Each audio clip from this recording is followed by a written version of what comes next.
प्रभु यीशु मसीह के सामर्थ्य नाम में आप सभी को जय मसीह की प्रियो। आज हम ऐसे विषय पर बात कर रहे हैं जो हर कोई इसमें गिर सकता है।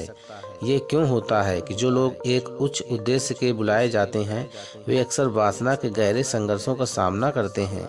यह एक ऐसा संघर्ष है जिसके बारे में कोई बात करना पसंद नहीं करता, फिर भी ये उतना ही आम है जितना आप सोच सकते हैं और इसके पीछे का कारण चौंकाने वाले हैं। यदि आप इस मौन युद्ध से अभिभूत महसूस कर रहे हैं तो आप अकेले नहीं हैं। वास्तव में इसके पीछे एक बाइबल व्याख्या का सामना करना पड़ सकता है आपको। हालेलुया।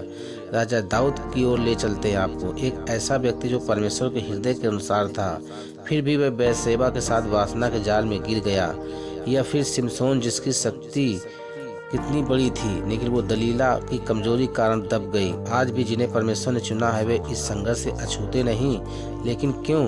वासना उन लोगों को विशेष रूप से निशाना बनाती है जो महानता के लिए अलग किए गए हैं। ये केवल मानवीय कमजोरी का मामला नहीं, यह एक आत्मिक युद्ध है और शत्रु जानता है कि उसे किन लोगों को निशाना बनाना है। बाइबल स्पष्ट रूप से कहती है कि आत्मिक युद्ध वास्तविक है। इफिसियों 6 कहता है, क्योंकि हमारा मल्ल युद्ध मांस और लहू से नहीं परंतु प्रधानों से और अधिकारियों से है और इस संसार के अंधकार के हाकिम से और उस दुष्टता की आत्मिक सेनाओं से है जो आकाश में है। वासना केवल एक शारीरिक प्रलोभन नहीं, यह एक आत्मिक आक्रमण है जो उन लोगों को लक्ष्य बनाता है जिनके जीवन पर बुलाहट है। शत्रु जानता है यदि वह किसी चुने हुए व्यक्ति की पवित्रता को भ्रष्ट कर सकता है तो उनके जीवन में परमेश्वर की योजना को बाधित कर सकता है। लेकिन यह संघर्ष इतना कठिन क्यों होता है? यह इसके 5 चौंकाने वाले कारण हैं। एक आत्मिक संवेदनशीलता प्रलोभन और तीव्र बना देती है। जो आत्मिक रूप से प्रतिभाशाली होते हैं वे केवल परमेश्वर की उपस्थिति के प्रति ही नहीं बल्कि शत्रु की युक्तियों के प्रति भी अधिक जागरूक होते हैं। वासना एक शक्तिशाली हथियार है जिसका उपयोग शत्रु उन लोगों को विचलित और कमजोर करने के लिए करता है जिनके जीवन पर दिव्य बुलाहट होती है। चुने हुए लोग अक्सर अधिक तीव्र प्रलोभन का अनुभव करते हैं क्योंकि शत्रु जानता है कि यदि वह उन्हें वासना में फंसा सकता है तो उनके आत्मिक विकास को धीमा कर सकता है, यहाँ तक कि उन्हें पूरी तरह से पट्टी से उतार सकता है। अलग होने के कारण यह संघर्ष छिपा रहता है। चुने हुए लोग अक्सर भीड़ से अलग होते हैं और एक ऐसी राह पर चलते हैं जिसे बहुत कम लोग समझ सकते हैं। यह एक आशीर्वाद हो सकता है लेकिन यह एक खतरनाक कमजोरी भी पैदा करता है। जब उनके पास मजबूत आत्मिक सहारा नहीं होता तो वासना एक गुप्त संघर्ष बन जाती है।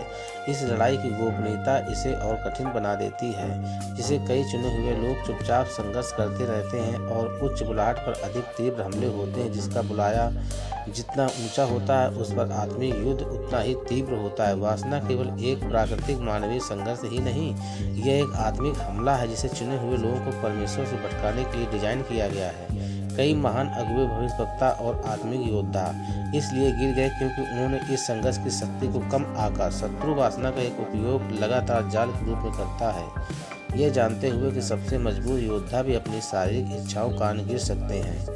भावनात्मक घाव इस संघर्ष के द्वार खोलते हैं। कई चुने हुए लोग गहरे भावनात्मक घावों को अपने भीतर रखते हैं। अस्वीकृति, त्याग और अतीत के दिल टूटने के अनुभव पर अनसुलझे घाव वासना के लिए खुले दरवाजे बन सकते हैं। जब कोई व्यक्ति भावनात्मक रूप से कमजोर होता है तो शत्रु वासना के एक झूठे आराम के रूप में प्रस्तुत करता है। एक नकली संघर्ष जो उस खालीपन को भरने का दावा करता है लेकिन आंतरिक चंगाई के बिना वासना एक नशे की लत बन जाती है जिसमें पाप और शर्म का एक ऐसा चक्र शुरू होता है जिसे तोड़ना बहुत कठिन हो जाता है। 5 महान आत्मिक वरदान के साथ दुर्बल शरीर भी आता है। कई चुने हुए लोगों के पास शक्तिशाली आत्मिक वरदान होते हैं लेकिन वे अभी भी इंसान ही होते हैं। शरीर कमजोर रहता है और बिना निरंतर आत्मिक अनुशासन, प्रार्थना, उपवास और मन को नवीनीकृत करने के बिना वासना के खिलाफ लड़ाई और तीव्र हो जाती है। जिन पर परमेश्वर का अभिषेक अधिक होता है उन्हें आत्म संयम की और अधिक आवश्यकता होती है। यदि वे जानबूझकर अपनी आत्मा को मजबूर नहीं करेंगे तो वे आसानी से वासना के विचारों को कार्यों में फंस सकते हैं। लेकिन याद रखें, वासना एक ऐसा युद्ध है जिसे कई चुने हुए लोग गुप्त रूप से लड़ते हैं। परंतु विजय संभव है। आत्मिक अनुशासन, मजबूत आत्मिक समर्थन और आंतरिक चंगाई के द्वारा वे इस संघर्ष पर काबू पा सकते हैं और अपनी दिव्य बुलाहट में आगे बढ़ सकते हैं। शत्रु का उद्देश्य उन्हें बंधन में रखना है, लेकिन परमेश्वर की शक्ति हमेशा महान होती है। प्रश्न यह है, क्या वे लड़ेंगे या वे फिर गिरेंगे? हालेलुया। प्रियो, मैं बताना चाहता हूँ आप सभी को जय मसीह की। परमेश्वर इस वचन पर आप सभी को आशीष